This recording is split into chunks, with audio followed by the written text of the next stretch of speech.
It's just, I'm your host, Gordon Chapman, King of Progress.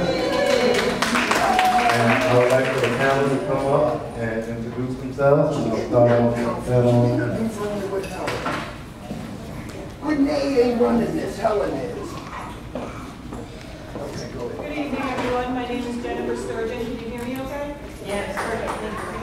I'm an attorney here in Buffalo, New York. I specialize in family law, matrimonial. I have a background in clinical psychology and criminal justice, and I do a lot of work with at-risk youth. I'm also an attorney for children in the family court system, and I'm very happy to be here.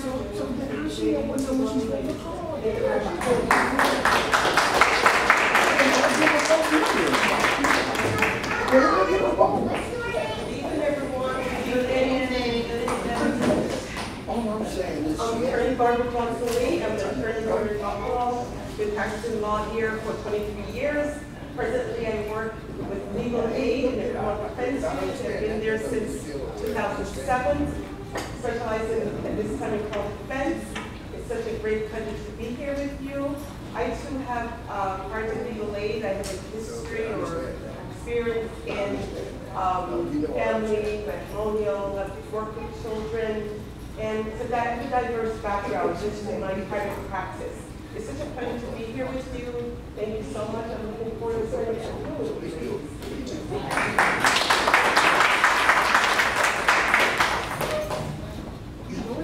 Good evening. My name is Trinity Ross, and I'm a federal prosecutor. I work with the United States Attorney's Office. I've worked here for almost 20 years now. Presently, I'm chief of the fraud and corruption section of the office. Prior to then, I went to law school at UB. I did a clerkship with the Appellate Division, 4th Department, right out of law school. I worked in private practice at a private firm. After I finished my undergraduate degree, I went to Rutgers University and received a master's in criminal justice. I have practiced criminal law pretty much my entire career, but I do a lot of white-collar crimes, civil rights crimes, public corruption, immigration, and those types of things. So unlike my distinguished panelists, I'm on the prosecution side of that.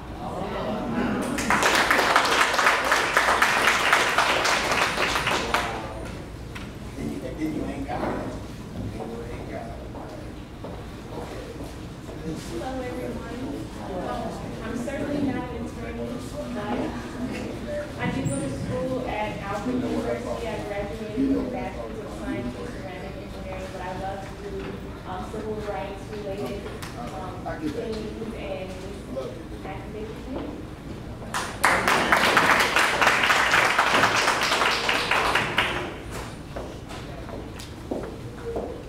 Good evening, everyone. My name is Aisha Henry. I just recently graduated from Buffalo State with my Bachelor of Science degree in criminal justice. I'm very happy that you all came here to see us debate and talk about certain issues that are going on in society today. So I hope you have a wonderful debate, and I hope everyone learns a lot of information tonight. Thank you.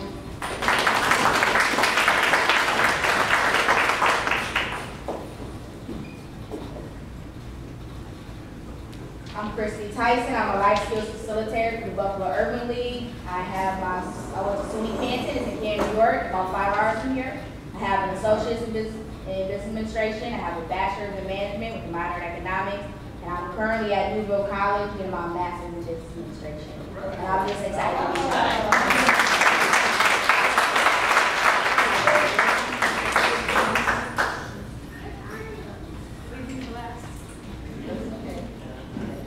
Buenas tardes.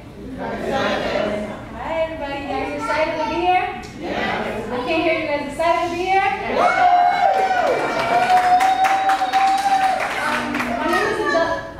My name is Angelica Rivera, and I'm just really excited to be with my fellow panelists here. They're such educated, wonderful young ladies, and with my distinguished fellows over here.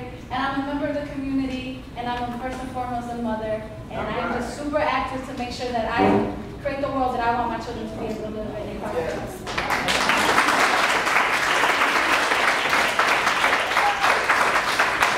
All right.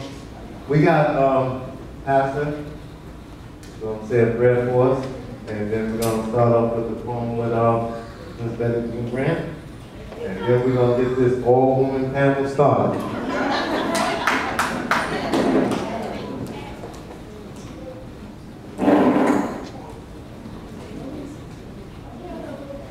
Father, I thank you for our being here today as we come to learn about how we can make our community a better community.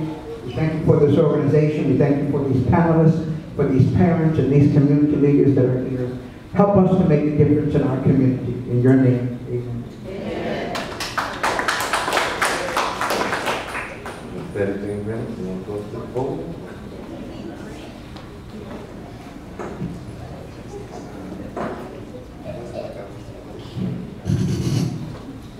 Thank you. I want to apologize. I haven't been at the Adams Market for about 15 minutes, and Paula reminded me today I had committed to this, but I didn't check my schedule, so I'm here.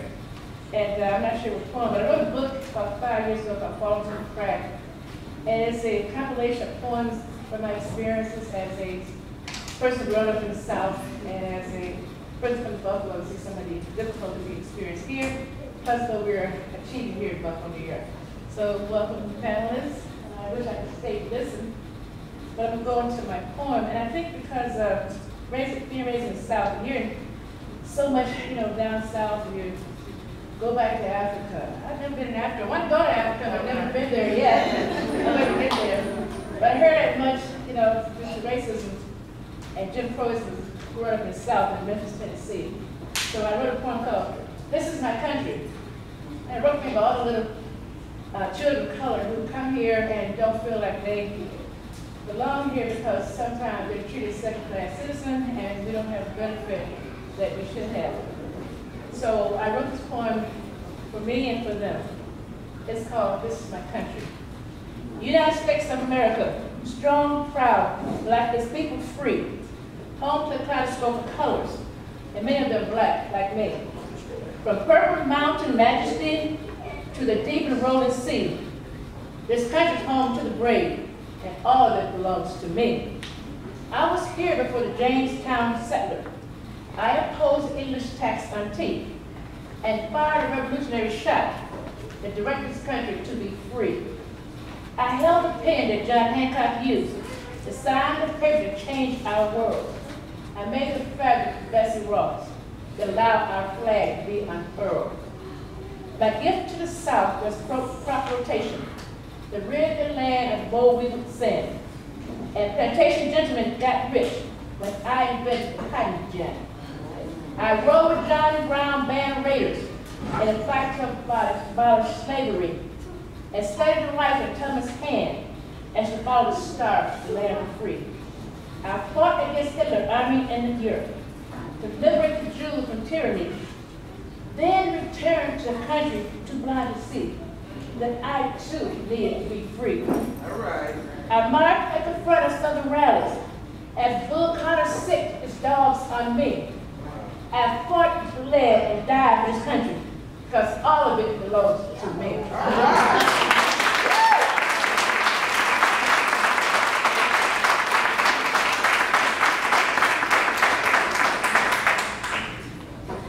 Thank you very much. Thank you.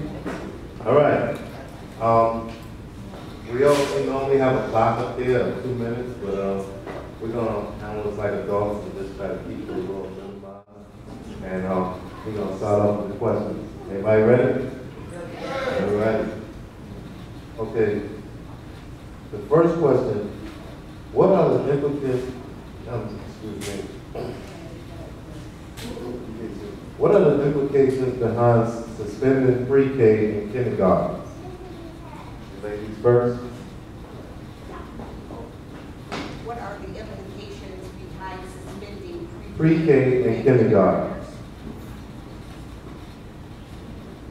One more thing. We'll have one come up, then rebuttal. That's how we work. Okay? You want to go first? Sure. You want to go? Sure. I am a mother of 5 children, and it's personally, I can't even stand here and think of a reason why a pre-K or kindergarten should be suspended, especially when we're talking about outside of school suspension. I know there's school suspension, inside school suspension. I can't even imagine why a pre-K or kindergarten was suspended outside of school. I do not advocate for suspension. I think our children need to be in school, they need to be learning. Sending a child home, a lot of times without appropriate supervision or means to continue the educational process is just disruptive. I think whatever the issues are can be dealt with internally in the school, obviously with the support of the children's family.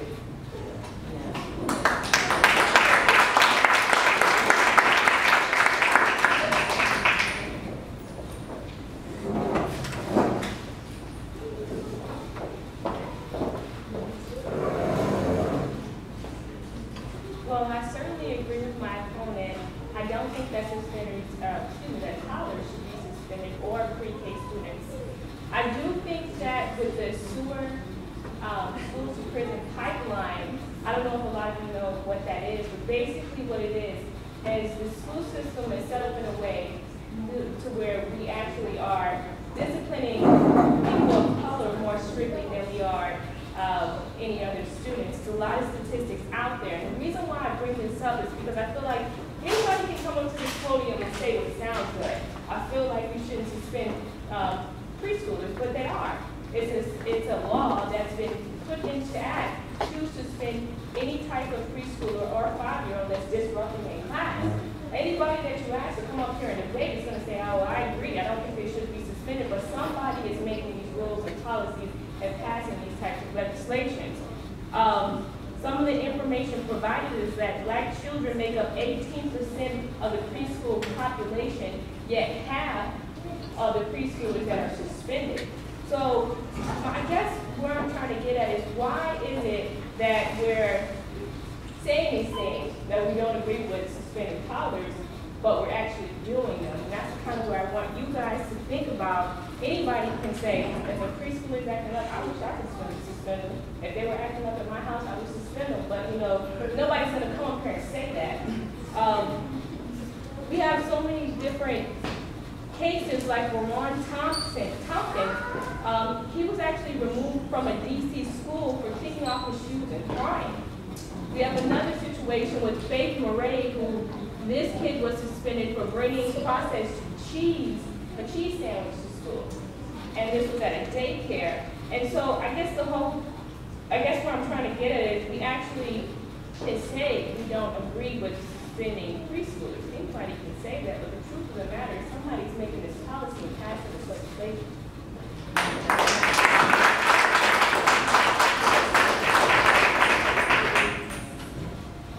Do we alternate or just keep going? Yes, next.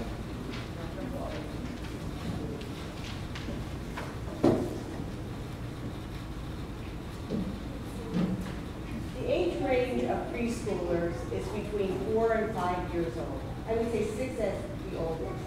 In the law, a person cannot be responsible for their conduct if they're under 7 years of age. And as you know in the law, there are certain groups of children that cannot be treated as adults in the criminal justice system due to their lack of maturity.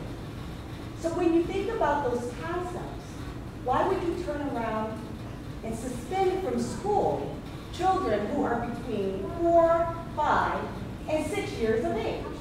Isn't it true that our education system was set up to educate, not to discipline, not to crush, not to kill spirit, but to teach?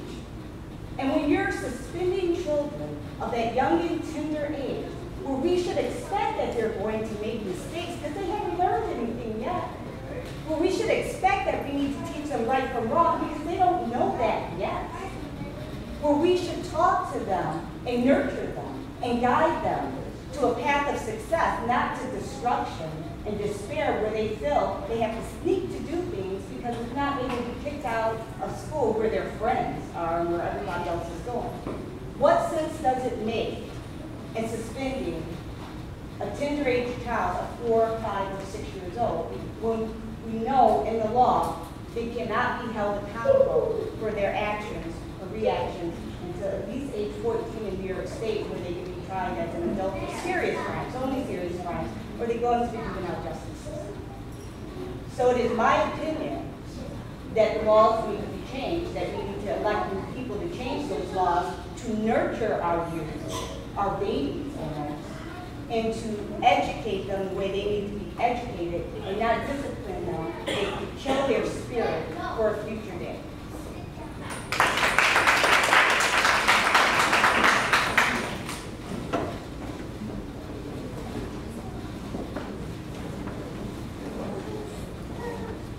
So having a set of 4 years old in the audience right now, and them being disruptive, this would turn them for them to be suspended in school. Under current New York State law, a child that is pre-K kindergarten can be suspended if they are disruptive in the behavior, where they're disrupting learning of students, or if they bring danger to other students. That is the law. There is currently in New York State a bill that is hoping, along with other things that's going to be in the bill, to change that. And that is something that we all, as parents, should know about. Because to us, it's common sense not to send a child home, not to suspend. And I'm glad that I'm up here with everybody in agreement with that. Because that, as a parent, it scares me to know that my child is going to be sent home because of being what they are. We expect our kids to sit in chairs. We expect them to pay attention and learn, but don't give them outlets for their energy. And then they're looked at, oh, they have ADHD, oh, they're uncontrollable. No, give them outlets for their energies. And then you have moments where they say, well, they need to be suspended. What could be so dangerous? And I remember in practice hearing about a little girl, and when it was in daycare, she pulled out the urine of another child and made her blood. And those can be instances. So that's where people would think, okay, that's fine. But we need to realize that it's teachable moments. And one thing that was mentioned up here, as an alternative, is in-school suspension. Problem with in-school suspension in the moment in the Buffalo school system, and that it's not consistent across the board. And you're sending kids to ice rooms or to rooms where they don't have to learn anything. They come down without work. They're not learning skills. Instead of using these times to send a child to maybe to do extra homework time, to sit and have that one-on-one, to have a conversation, to use restorative justice practices, and so that they can realize what can they be done. Unfortunately, our laws are not protecting our children like they should be. They're not protecting our children. They're not pushing them and encouraging them to be educated. What instead they're doing is setting the precedents to say, you're not important in our classrooms. We do not care about you. And then you are bad. Any child that you continuously call bad is going to grow up and they're going to feel like, I'm a bad kid. Why should I go out and do good when everybody in the world thinks that I'm inherently bad? When Mexicans first came to America, they brought marijuana with them. And what Americans started to do was they started to criminalize marijuana because another race came in and they had something that was new and different and hadn't had much research done on it, so they thought it was a bad thing. So basically, with our country, we always call each other bad. You just have to figure out how. You have to really think and open your mind. Criminalizing teenagers by trying them in the penal court system, that's calling someone bad. You shouldn't penalize someone that way. We should have more restorative practices to teach our kids who turn into adults that you did something that was wrong, this is why it's wrong. That's most important. When you have people selling drugs, it's because they don't have money at home. It's because they don't have food at home. It's because they don't have good parents at home. You give them job training classes. You don't give them classes on addiction. They're not smoking it, they're selling it. So we need to focus on how we're calling our kids bad, and then we need to go from there.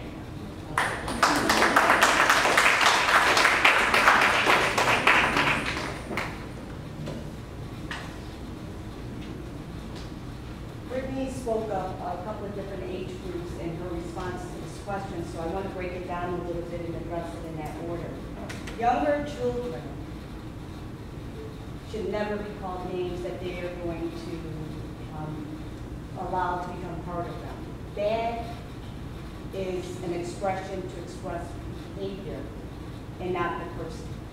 And once a child internalizes that word to mean them, as opposed to their behavior, then we have other problems, as Brittany just discussed, that goes through their life cycle. So, yes, it's psychologically detrimental to a child to call them bad. But we must teach. And we must teach that some behavior is indeed bad, and that there are consequences for that behavior. So I wouldn't say that we shouldn't penalize people who engage in criminal behavior by not putting them through the criminal justice system. It is there for a reason. But it's how we use that, just like anything else that we use in our lives in society. If we use it the proper and correct way, it is there to maintain laws and orders to keep our society from chaos.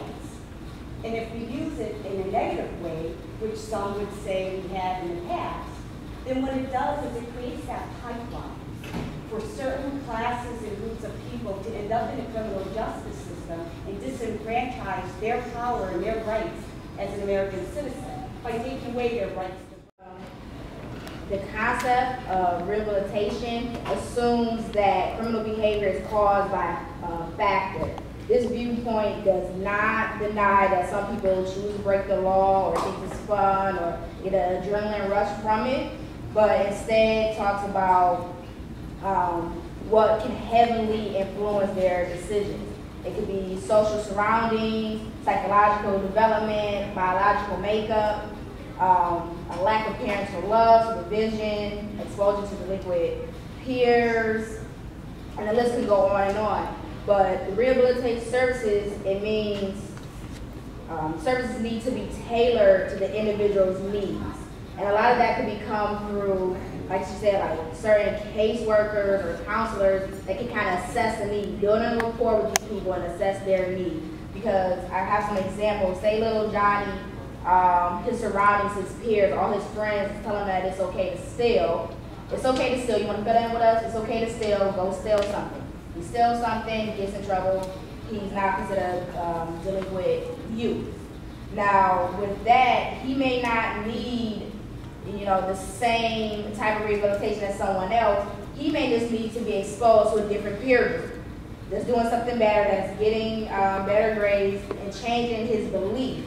So now he won't, revert to a life of crime. A lot of people want to talk about the costs that it's taking these rehabilitation services. There's a lot of statistics that says that it does not work, but in many cases that it does work. I have a study here that talks about they followed the parents and the kids of the parents for 11 years after taking a parenting training class inside a correctional facility. And they were 95% less likely to be reported with criminal activity, less likely to be arrested again. 59% of fathers actually developed skills and were able to deliver positive reinforcements to their kids. And then there's studies that's shown how children with parents that's incarcerated or have been incarcerated are 5 to 6 times more likely to end up behind bars than kids that didn't have these issues.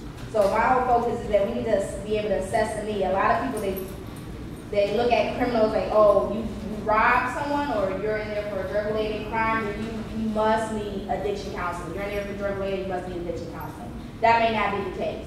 They may need a different outlet where they job training skills or entrepreneur skills. Well, who is the person that assesses this need? That's kind of the question that I'm pushing on everyone. Who is the person that assesses this need? Who is the person that's going to spend that money, that's going to take that time, that's going to try to reform that person? If I don't know you, I'm not going to automatically open up to you. I'm not going to tell you where my breaking point is. I'm not going to tell you why I committed this crime. Essentially, I may tell you a reason, but psychologically, I may have a problem. There's 75% of people that's incarcerated that have mental illnesses. Who looks out for them? A lot of people who are homeless get incarcerated because of trespassing, stealing, different instances of that. They get incarcerated, they get let go. Where do they go? They're homeless. Then that's when they kind of go through that revolving door. But who is the person in these court systems, the judges, the lawyers, that's assessing these people's individual needs? I talk about how they need to be kind of like it is an IEP for students in high school as an individual education plan. There needs to be an individual discipline plan or consequence plan where there's someone sitting down with this person and building these consequences that fits that person's needs in life.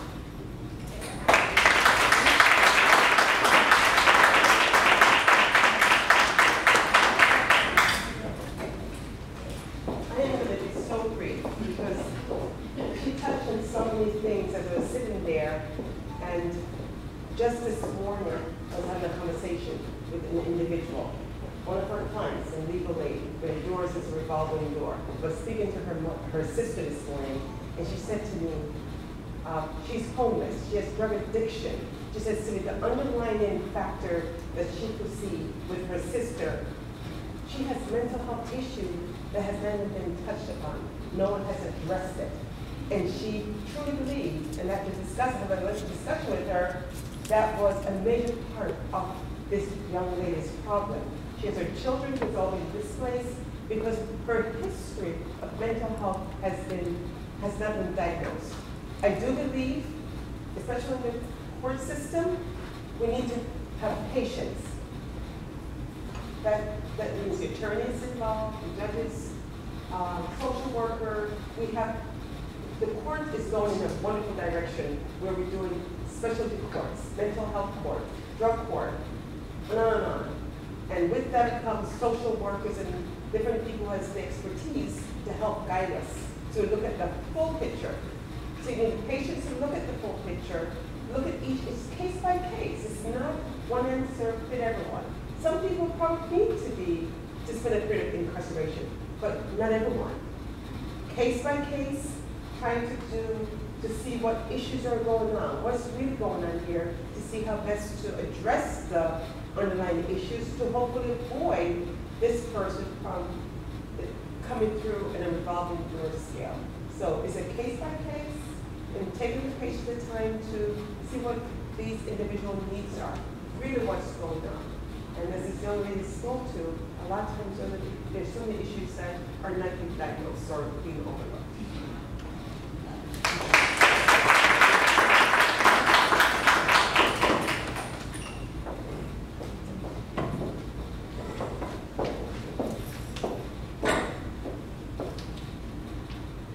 As a state and as citizens in society, we do have an obligation to help those who fall short of societal rules. As people, we give up on others way too easily. They commit a crime, we say throw them in the can, they'll learn their lesson, and unfortunately that does not happen. People do not learn their lessons right away or overnight because change does not occur overnight. The methods and practice today, they don't work because we believe in quick justice. We believe in retribution, an eye for an eye, and the criminal, the offender should pay for their crime.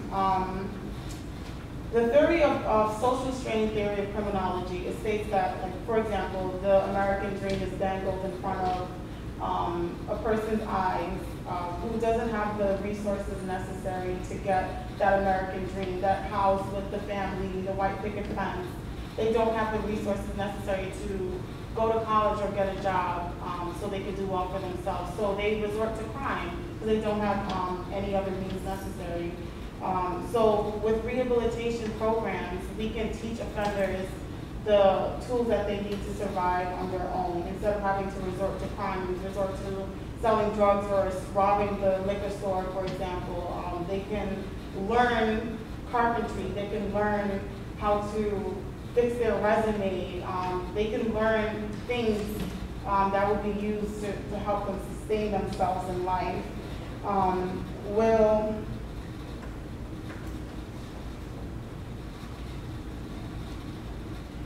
We outsource prisoners for jobs because we can pay them 5 cents per hour, and this is common knowledge. Every time we call 611 to pay our cell phone bill, we speak to someone overseas when we can be given these jobs to prisoners instead. We can be helping them develop their communication skills or their verbal skills, they're just develop necessary skills that they can use to get other jobs.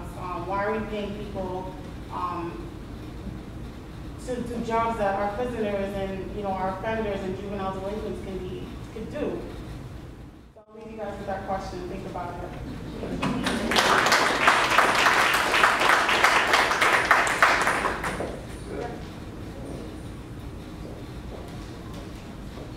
All right, my next question.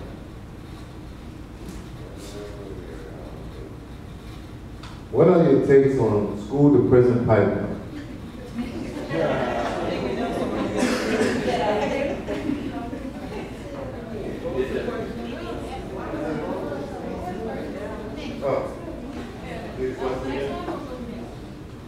What are your takes on school to prison pipeline? Talk about that.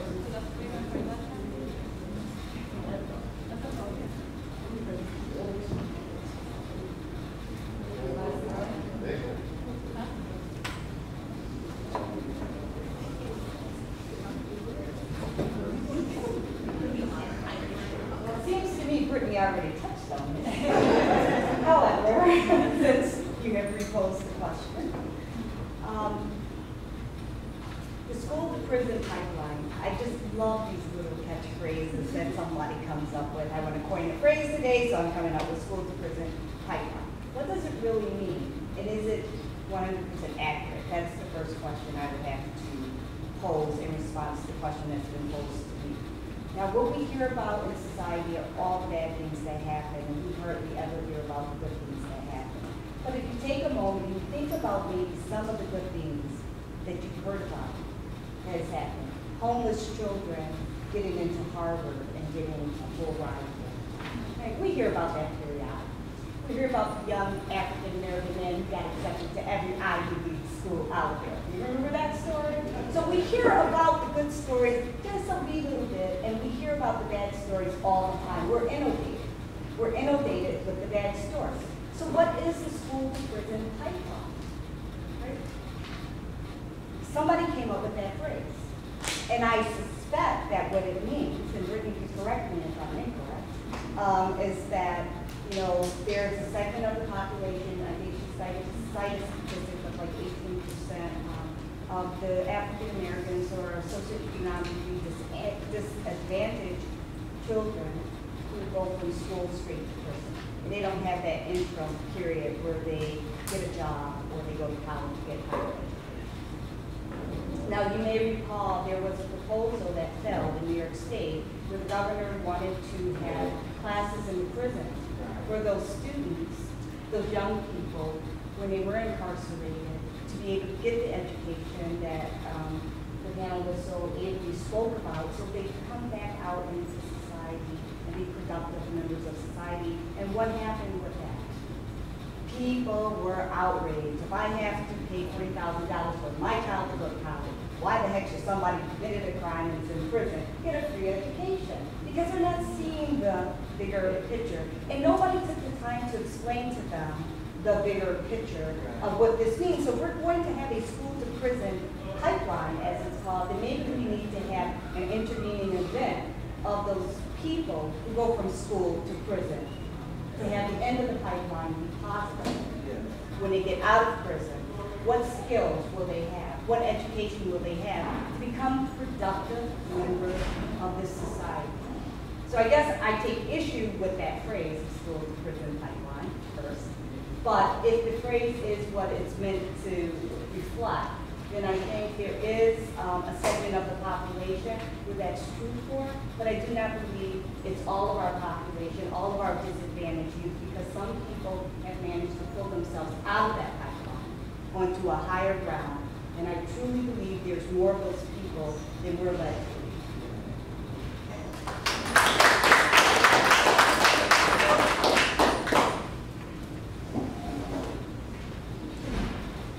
Okay, so we live in a country where it wants its values is pull yourself up by the bootstraps. And it loves to give all these examples of people who have done it, but seems to ignore that a vast majority of the people have not been able to do it. And it kind of gives you a false sense of hope. The same thing with our school system. School to prison pipeline, everybody in this room probably already knows what it is. And it was just a phrase term for what's already happening in the schools. Back in the 80s and 90s, we had these very big zero tolerance policies come into effect into our schools. It turns our schools from these learning environments and these things that really stimulated learning into these prison-like environments. You heard about the Columbine shooting, yet where the metal detectors were going were not in the middle, in the suburbs, it was in the inner city schools, where you have minority children. The school to prison pipeline directly affects Black and brown children. In the city of Buffalo, even though the population is 17% of African American male youth make up just that, they make up 42% of the ones being suspended. And we know that there's a direct correlation between suspension and being in prison and incarcerated. And I agree. We need to know that you have the ability, but it's not. It's their socialism. You have the Obamas, you have the Oprahs, and you have these mentalities that, oh, they can make it, anybody can make it, you're right. But when you have systems in place that are pushing out our students, that are pushing out our students and making it so that it is difficult for you to do so, that it's near impossible for you to do so, that is when we have to turn the phrase, and that is when we have to see and intervene that system and intervene that pipeline. Because these zero-tolerance policies are not equal across the board. They will affect my children more than they will affect a white male child. They will affect children who are disabled more than an able-bodied child. So when we start, then we can start saying, let's hope. And I agree, we should give the positive stories, because even in the media, and that's a whole part of it, the media sits there and constantly, you hear about all the times the bad things that are happening, and you only hear about the good schools that are majority white. But nobody said that Hashtag won, and Hashtag has a lot of African American students. Nobody says about the positive things going on these sides, but let some kid get stabbed, and that's the first thing that makes the media. Because you have these portrayals. So I agree that we're not highlighting the good, but we need to also figure out that there is bad that's going on, and that we do. And we said, oh, bad actions. Well, if a kid punches another kid, there's a reason behind why that kid get punched. Sending them home and suspending them ain't gonna solve a thing, because if you got beef with somebody, you're gonna continue to have beef whether you go home or not. But when you sit there and you have them sit together in a restorative justice circle, and you tell them, let's figure out, you're not leaving this room, and you're not going to continue to disrupt our community, which is the schools. We wanted to make sure that we're training our children, because I want my kids to be educated. We all want our kids to be educated. At the end of the day, they're going to be taking care of me when I'm in the home, and I'm going to be able to do so properly. So if we're not pushing it, and we're continuing to pushing our children out, then how can we do that? So we have to stop with their underfunding the schools. That's another thing. I mean, you want to talk about positivity, but you're underfunding the schools. You're putting metal detectors, you're taking out, you just have bare walls and there's nothing there. So we cannot ignore the fact that there is, and unfortunately it is called a pipeline, whatever. It's just pushing out our kids out of these schools instead of telling them, you're going to be good, you could do this, you got this, figuring out what the issues is, and really truly funding it. When you cut support staff, counselors, and just putting in, all right, students, go home, what do you expect? So it may be a conspiracy, but last time I checked, the numbers don't lie. That's right.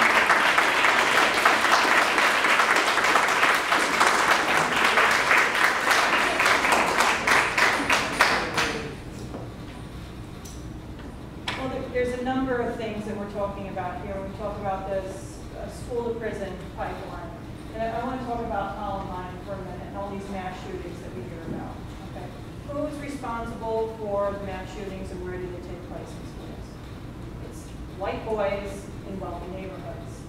It's not people who are ordinary, regular people who live in communities like we live in. And the issues that people are getting suspended for, and the issues that our kids are getting in trouble as being told that they're bad, and that sort of thing. They're violation level offenses. They're misdemeanor level offenses where it is very easy to correct. So I want to talk a little bit more about those types of things and what leads to the violation and misdemeanor level offenses. One of the things we talked about before was behavioral types of things that come into play. And I cannot impress upon people who have children in the school district, either you have them in public school, you have them in private school, the need for early intervention and to be a good advocate. Not everyone is equally able. I am terrible at math, that's why I went to law school. We can't have our kids enforce math lessons down their throat and say, you're not going to get anywhere, you're not going to get into college if you don't get that A. We need to stop lying to our kids. You're not going to be able to do anything unless you are an excellent writer, an excellent this, or an excellent that. You can be more than what people impose upon you. You can be so much more than what the educational system as it's set up puts on you. We need to have more early intervention. We need to have trades.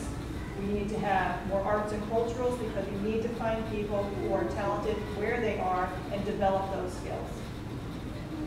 When we give, someone talked about I think it was my colleague, who talked about the free education in the prison system. And how many of you I'm going to ask you to raise your hand, we're going to stretch a little bit. How many of you knew about free degrees in the prison system?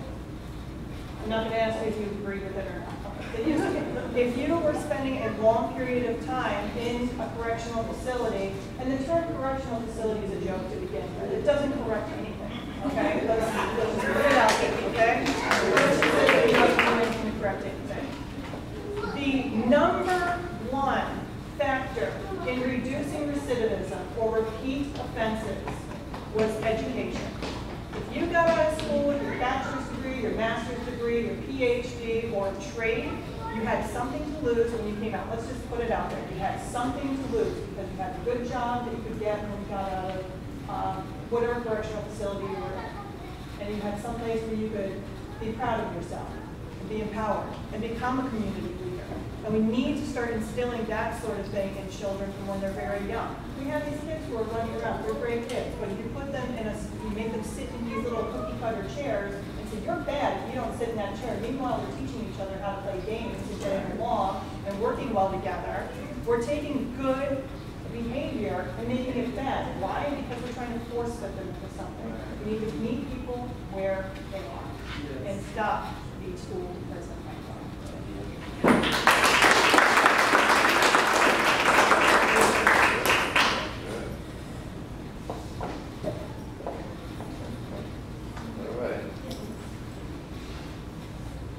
Hello.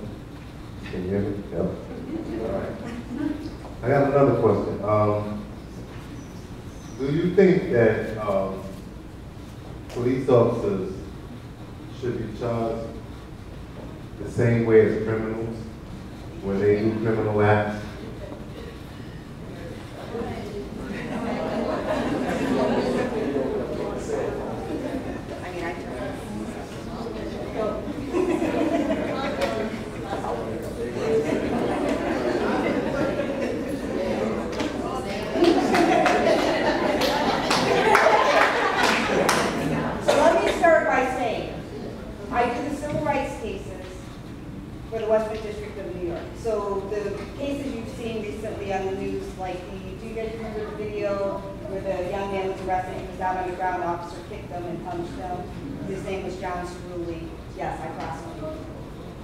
There was a West Seneca police officer a few years ago who in a bar pulled a man off the bar stool, took him out back and beat him up because he had maybe what that officer considered a rude statement to his wife. Yes, I prosecuted that officer. There was a West City of Tonawanda police captain a few years ago, back in I think 2010 or 11, who was shaking people up and beating them up because he couldn't. Yes. I prosecuted that officer. There. Yeah, but that's what he did. This was Captain Lynch was an officer in the city of Tonawanda Police Department who would just go around harassing people and kind of just messing with them because he had the power to do that. And I prosecuted him. And as a matter of fact, my boss had just said the other day, I prosecute correction officers too, and I prosecuted in the last 4 years 6 law enforcement officers. Okay, so the answer to the question is yes. Yes, they're human beings, and should they be prosecuted? Yes, they should be prosecuted when they commit acts, because first off, they know better. They're trained to know better than maybe a 15 or 16-year-old person who doesn't have that knowledge. But secondly, they're also in a higher position, right? They are cloaked with the authority that the state or the government gives them to enforce crimes, to go through red lights, right? Put their bulb on and go through red lights, or to do certain things that we as normal citizens are not empowered to do. We get in trouble for. We can't speed down the city street at 90 miles per hour, and then that's okay, but they can.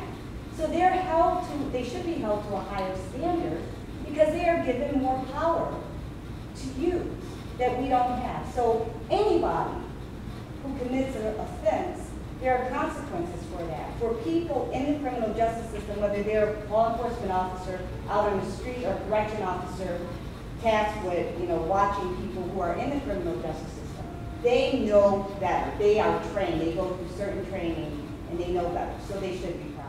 I can't remember one of the ladies to my right. I had stated something before about the absurdity of telling people that marijuana is wrong and marijuana is illegal, yet it's okay to do it in Colorado. Imagine overnight, just think about it, how many millionaires, maybe not overnight, within a couple of months, if they legalize marijuana in New York State, where people have the infrastructure, the business sense, the knowledge, the supply side, supply chain. What they were talking about before, I can't remember who it was, they were talking about marijuana had been brought to the United States through the southern countries. And it was brought here, and then people started using it, and people started making a buck off of it. All of a sudden it was shut down. I can't think of a single marijuana-related traffic fatality. Right. Can't think of one. Maybe someone here can. Everyone in this room is at least aware of someone who has been killed in a drinking and driving fatality. I have never heard of a single incident where someone smoked marijuana, went home, and beat their wife and kids. They may have gotten sleepy, maybe thought about it. They may have been frustrated because there wasn't enough burritos at home. And when it comes, and I say this to be very funny about it, and that sort of thing. And I'm not saying everyone should go out and start smoking marijuana and let's light up in the streets right now. But it's certainly not what I'm saying. But I think you need to have a common sense approach to anything. Why is it that doctors who have went through 4, 5, 6, 7 years of medical school can write pain prescriptions to people for years who are now addicted to those, and our kids are getting their hands on those, and that's okay? I've heard of people overdosing on Oxycontin and Oxycodone, and that's okay. And that's going out in the streets. That's going out in our schools. And I represent those people in court too. They don't want to be addicted to painkillers, but they are. And then what happens when your insurance runs out? Or you didn't fill out the papers for Medicaid or Medicare or whatever, and you can't get the pain medication that you actually need, and you go out there and take care of it in another way. Then all of a sudden you're a felon. One of the ways that we bust kids and we put them through the criminal justice system is through the marijuana statutes. It's ridiculous and it needs some modification. Thank you.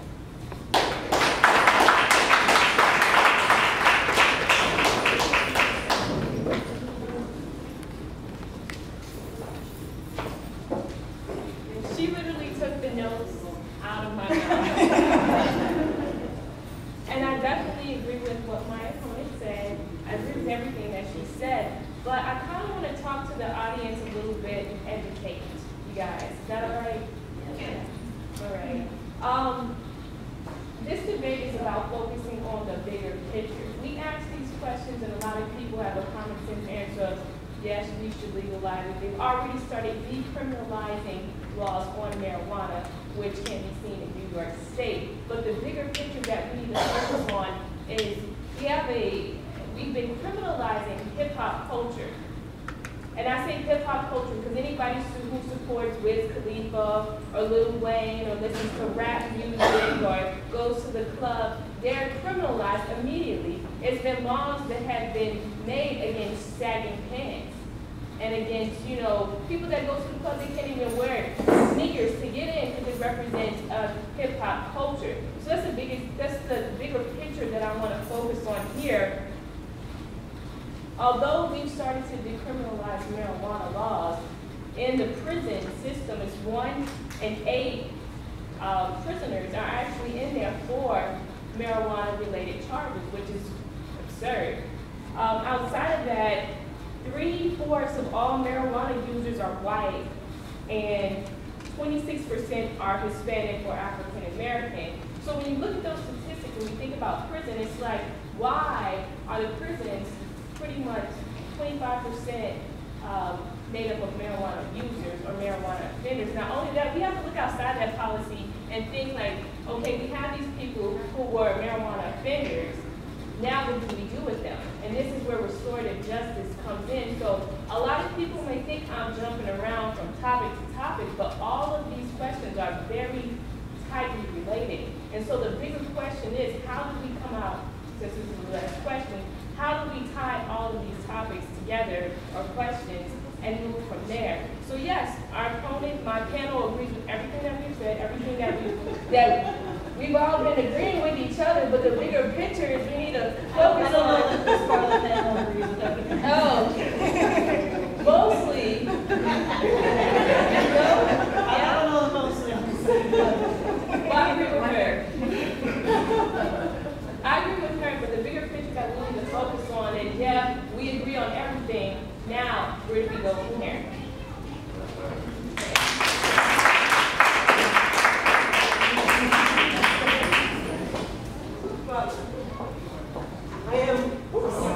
I am a judicial candidate.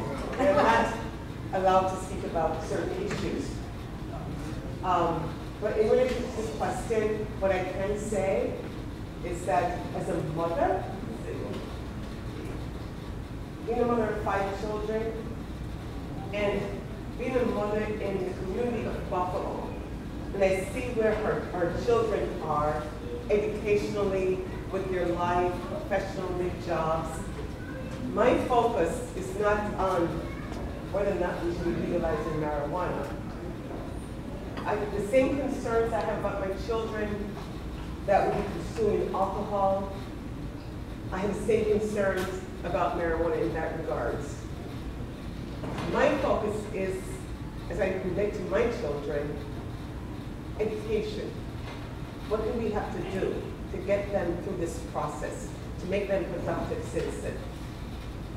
I don't waste my time advocating to my children or the community, advocating for the legalization of marijuana.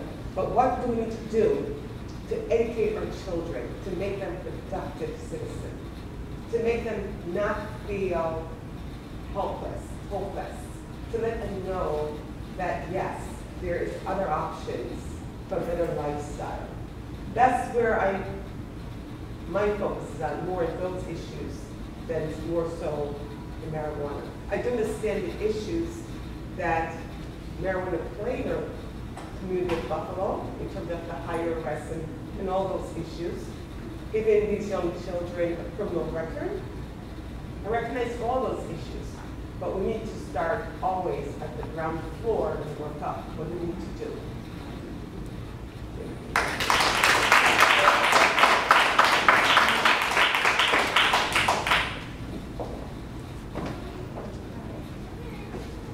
So I'm assuming that we really didn't get a straightforward answer. And that's fine. My opponent is not focused on whether or not we should legalize marijuana. But personally, I feel like by legalizing marijuana, which is quote unquote, not even that, it's more healthy than tobacco and or alcohol, which causes liver poisoning, and tobacco causes cancer. Corporations make so much money off of tobacco and alcoholism. That's my take on it. It's not necessarily I want to go outside and smoke a joint and just have fun. I went to college. I graduated school. I did what I had to do. But my focus is, what is the lesser of two evils? And on a more important note, as Americans, we need to focus on becoming more healthy. We need to focus on becoming more herbalistic in our approach to medical problems like cancer, diabetes. All of these different programs that they have to treat us are actually killing us.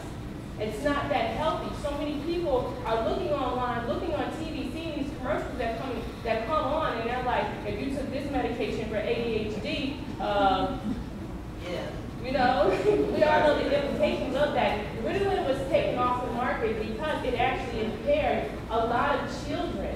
And so from 5 to 10 years from now, what are we going to have? We have to focus on being more proactive as citizens, doing our own research, doing our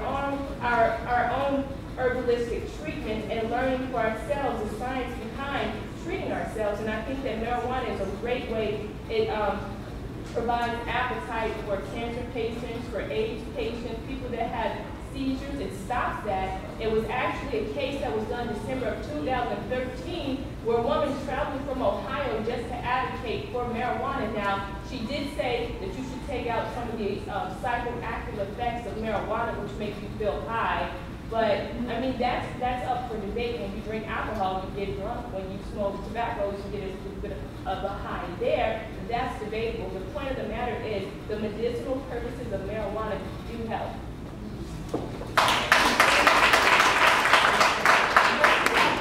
One second, just one. And I don't want to be mistaken that I do not promote tobacco, cigarettes, alcohol. I have children. All of the above. My first stop whenever I have a medical issue, I go to the health food store. I look for holistic people. I don't always pop the pills either. So I do believe in a holistic approach. My underlying theme here, what I would like to say is that our children are faced with so many issues. Our children cannot read. I had a 12-year-old, a senior in high school in open court, couldn't read a clock. She could only read digital clock. We need to focus on those issues, not about legalizing marijuana. Our kids need to be educated. They need a future. That should be our focus. I'm not promoting alcohol, tobacco.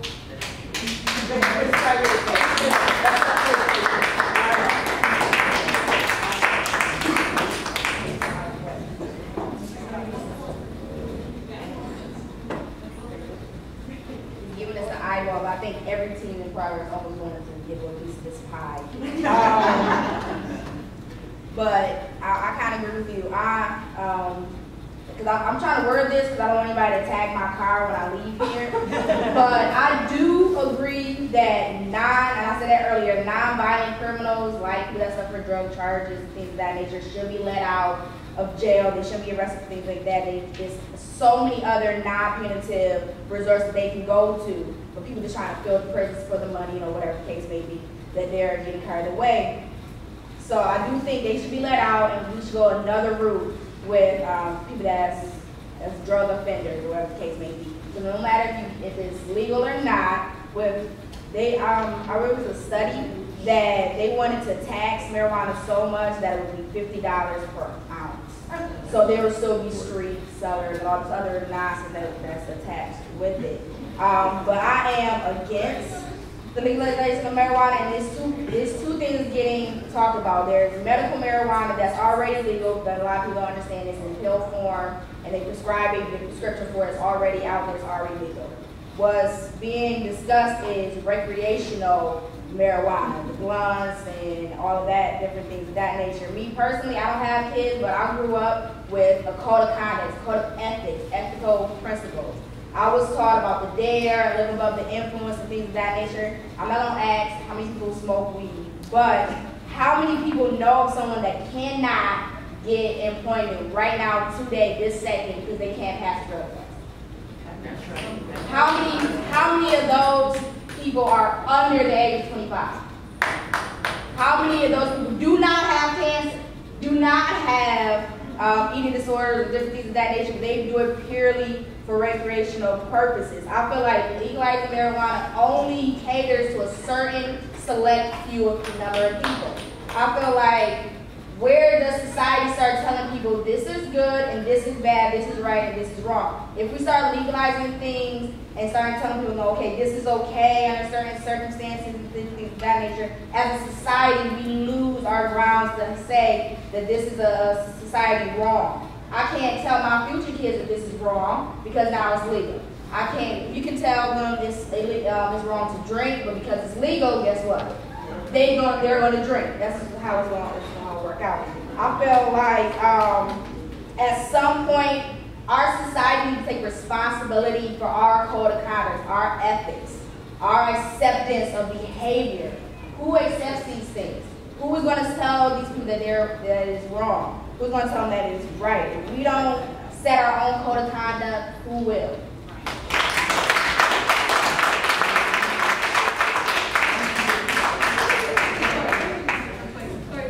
All right, you got one thing to say before I get to the audience? I'm not for the legalization of marijuana if it ain't with the decriminalization of marijuana.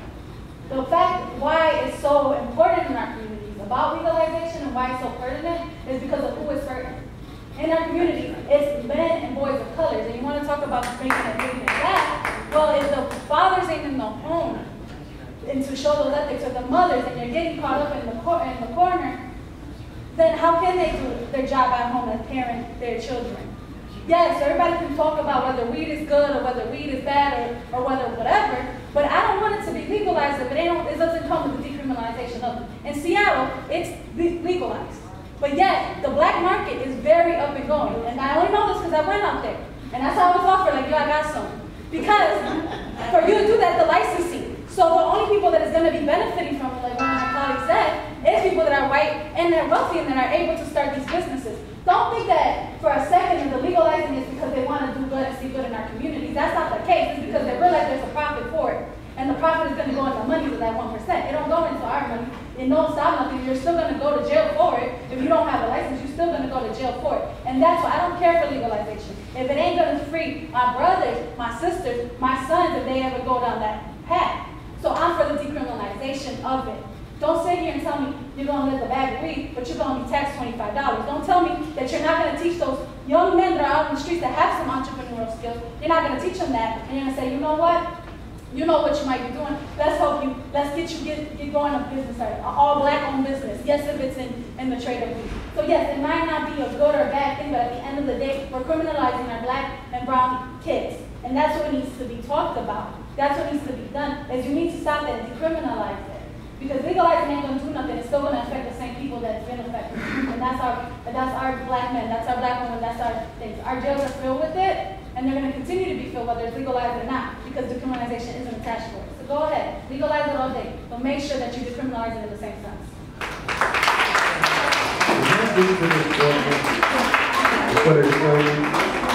This is my last point. Let me just say this one last thing before you leave. When Mexicans came here, they brought recreational marijuana. And I just want to say something about our ethics. Or red, and that could be. Hi, what are your views on the conviction rate versus people going to trial? There's a lot of innocent people that are getting scared into taking on a plea because there's not enough sufficient evidence to plead themselves innocent.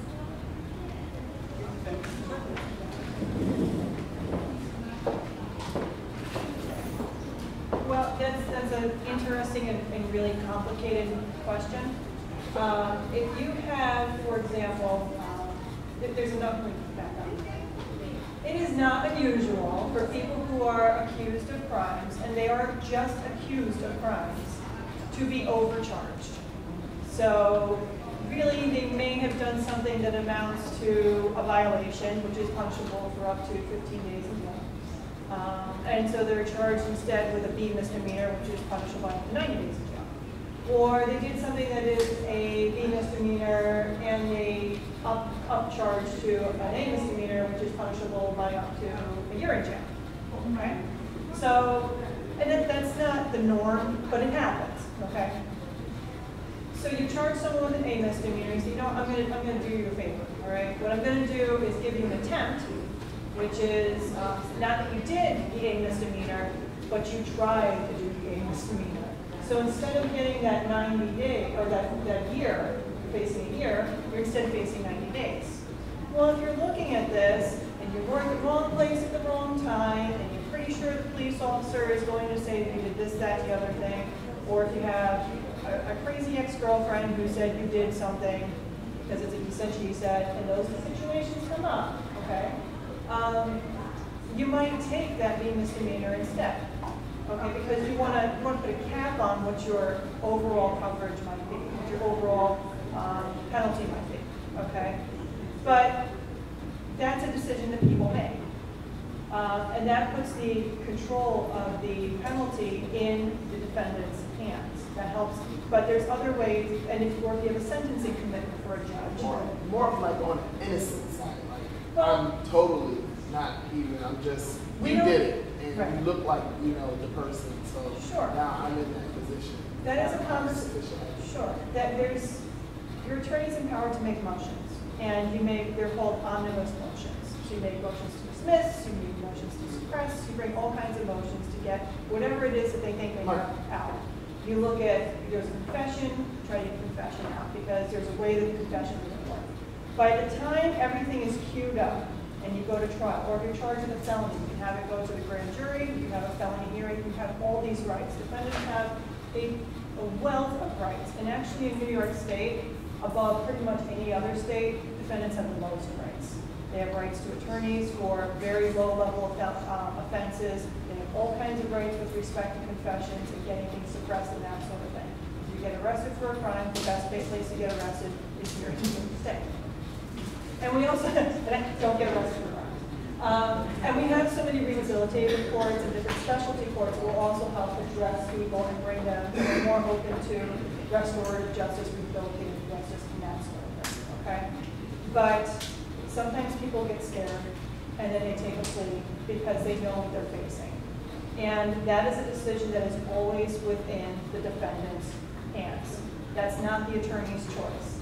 And I've had clients come to me when we had a family court case, and we do a lot of abuse and neglect work, or we have a criminal case, and they say, what, either because the law isn't there, or the facts aren't there, the case will get dismissed. If you have, and you have several options. You can have a jury of your peers, you're entitled to that, or you can have what's called a bench trial, where just the judge decides. And your attorney will help you figure out which is the best way to go about doing that under those facts and those circumstances. And then you have several remedies. If you don't get the result that you think you can have, or that you want to have, you can also go to the appellate division, you can go to the Court of Appeals, and if there's a constitutional issue, go to the Supreme Court. Those things is rare.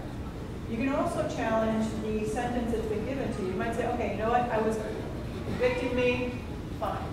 The sentence was improper. And you can bring a post-dispositional motion to challenge a sentence that's been meted out as well. In New York State, I believe in the country, we don't have people found innocent of crimes. We have people found not guilty, which means the state was not able to support, to satisfy its burden to show that you were guilty of committing whatever it is that they say you were committing. So there is no innocence. How can you prove your innocence? You can't prove your innocence. You can't do that. What you can prove is that you're not guilty. But it's not your burden to prove that you're not guilty. You can bring a case against the government after the government has already done that, has already brought their case to say you're guilty. So you can only bring a dismissal motion up until the point of trial. After the people have closed their case, they called their witnesses, they put their proof in, the defense lawyer, as a matter of routine, will stand up and say, we move to dismiss because it's insufficient to show that the case as charged can be proven. And the judge might say, that's fine, that's correct. Or the judge might say, sit down, counsel, call your first witness. That's how it works. So you have several opportunities to get rid of that. In some cases, when we look at the rehabilitative and restorative model, we have the complainant. We don't call them a victim until after, well, defense lawyers don't call them a victim until after there's a conviction. Where the complaining witness and the defendant might come together, it's either in a mediation type of setting, there's a lot of community mediation programs and that sort of thing, and put people together and say, you know what, let's resolve this. I broke your window, I'm sorry I broke your window, here's money for your window, and then if everyone's on board, you coordinate that with the prosecutor. In the case we get dismissed, or in case the charges can be withdrawn. These are all options available. But you need to be educated as to what your rights are and what services are out there. Because there's a number of services, and we don't have to warehouse people. We don't have to shuttle people off into, again, correctional facilities. There's other options available. Okay, thank you. Good evening. First of all, I'd like to say how proud I am of each and every one of you. Knowledge is power. I noticed that all of you agree that they should be trade schools. Curriculums that will set the children up for jobs. When they're in the 5th and 6th grade, Williams, before he had left, he said the curriculum had not been changed since the 17 or 1800s. Now that's a long time. I'm a certified welder. I am an author of 2 books. I've taken silk screening. These are the things that you don't know what you want in life until you try your hand at it. And each and every one of you has so much input that all the children from, I guess, the 4th and 5th grade need to know. You young lady, how you detail. There's so many of us that doesn't know about the judicial system. So many of us don't know the background of what's going on. And my question should be, do you advocate in school? Do you go into the schools on career days to tell the young people that this is a good idea? You young people that have chosen your job curriculums and you have your masters, that's wonderful. And are you pulling up other people by the hand, telling them to come and go along with it? Because knowledge is power, each and everything. And the last thing, when you talk about marijuana, you need to tell people what's in it. How long it takes to get high. What are the side effects? All of this needs to be learned before kids indulge into anything. 9 times out of 10, it's a lot of times that they just don't use marijuana. They're going to get the drink, get the 40 bowls to go along with it. And these two, a lot of times, do not mix. So children have got to be told about these things. It's just when you tell children, even to fold up clothes. If they don't know how to fold clothes up, they're going to fold them up. So you got to utilize kid gloves with this society. I like the young lady here that talked about our brown brothers and our black brothers, the whole caboose. Now President Obama, he has something called Am I My Brother's Keeper?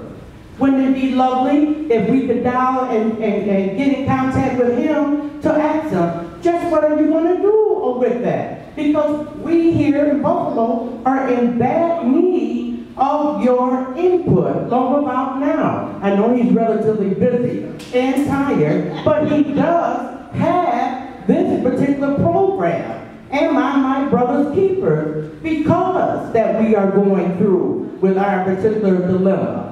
And being discriminated. But I am so happy that all of you have joined us. I've gotten so much. And God bless each and every one of you. Thank you. All right, working our way around.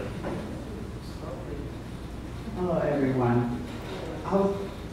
I would just like to thank Team in Progress for this opportunity. And I think it's a good idea that they have this forum here tonight. And my question is, what is the difference between criminal profiling and stopping and frisk? Because a lot of things like this is going on in the neighborhood. And this is my grandson here. He's in college for criminal justice. And a lot of things going on in the neighborhood where the young men, they do not respect the police officers. And for that reason is because they do certain things to them and they don't explain why they're doing it. They stop them and take their ID from them and don't give it back to them or throw them up against the wall and don't have reasonable calls and don't say anything, and just let them go. And if they don't go home and tell their parents, you never know. And I just wanted to address that, and hopefully someone will give me an answer to that.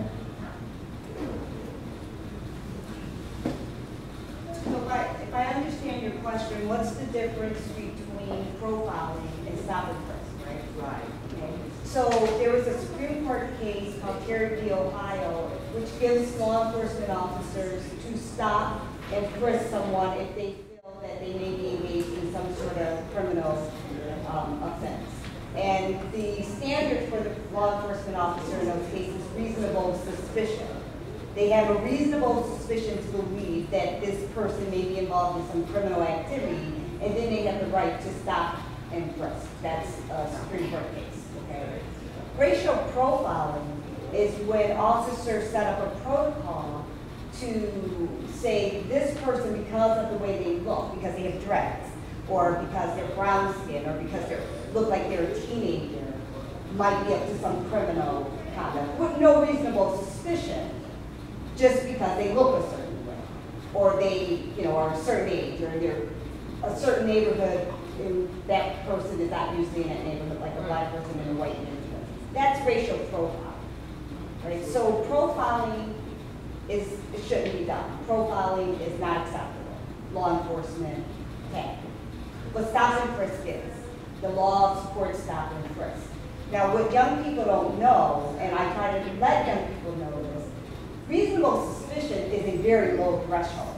An officer could say, I was driving around and he looked anxious, so I stopped him. And that they can articulate a reasonable suspicion for stopping him because he looked nervous, and I know this is a high crime neighborhood. Or he looked nervous, and this is a white neighborhood, and why was this young black man there?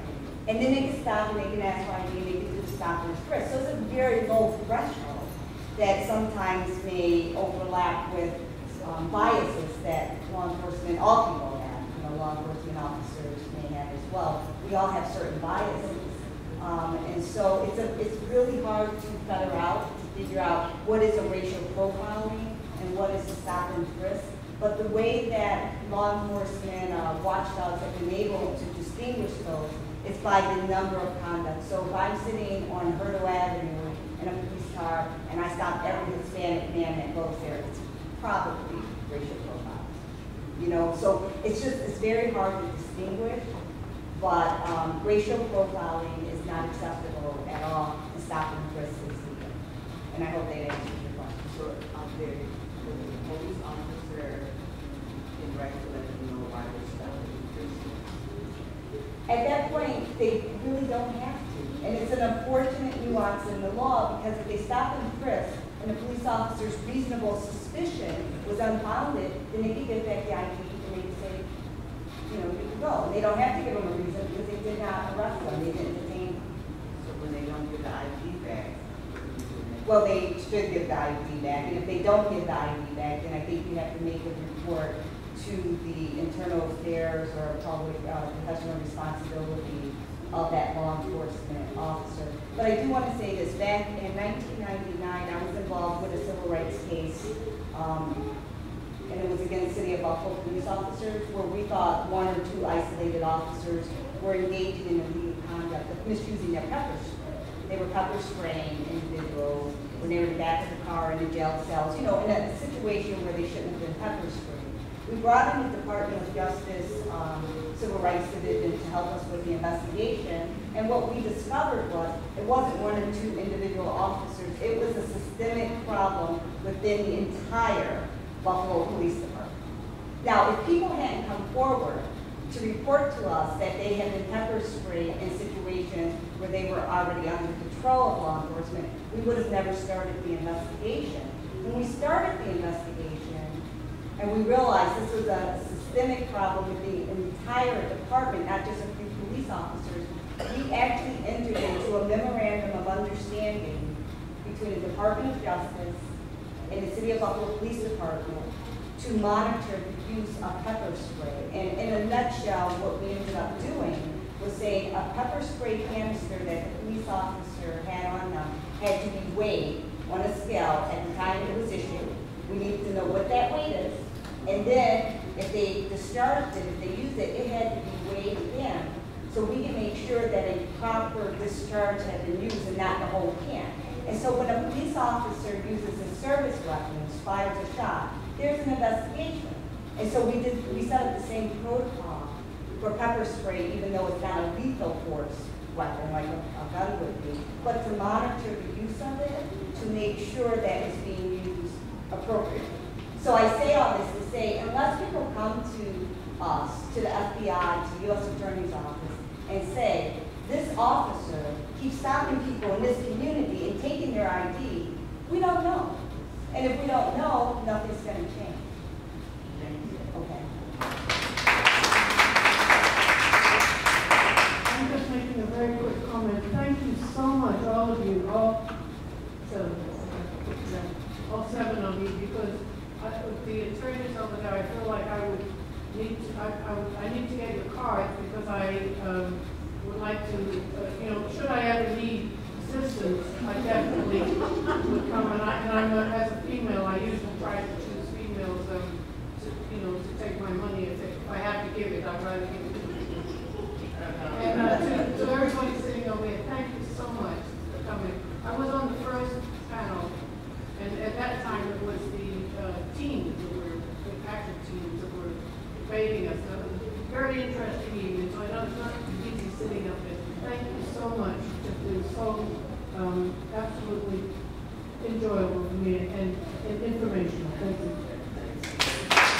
Okay, I'm going to take one more so we get out of here because our panel is getting tired.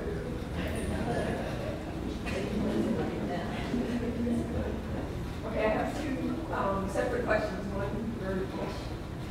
So for the lawyers, all of you expressed concern about the suspension of toddlers and the use of suspension in various ways in general.